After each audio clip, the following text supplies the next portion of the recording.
প্রায় একটা গাড়িতে করে বাসায় ফিরিস। ছেলেটাকে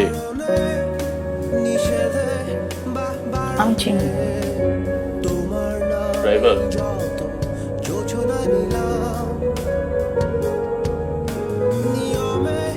কি কথা বলিস না কেন? ভাইয়া বুঝতে পেরেছি।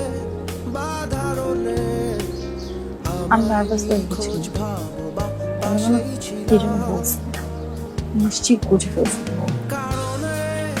ভয় পাচ্ছ? তুমি প্লিজ একটা চাকরি করছো, চেষ্টা তো করছি। এবার একটু সিরিয়াসলি চেষ্টা করো। বেলি আমার চাকরি হয়ে গেছে, খুব ভালো একটা চাকরি, ৭০,০০০ টাকা স্যালারি, সপ্তাহে 2 দিন ছুটি। কথা বলছো না কেন? তোমাকে দেখতে খুব ইচ্ছে করছে, কতদিন দেখি না তোমাকে।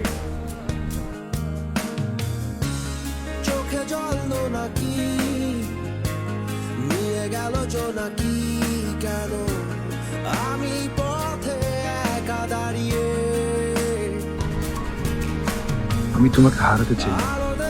হারাতে দিচ্ছি কি? মিষ্টি মুখ না করাবা? চলো।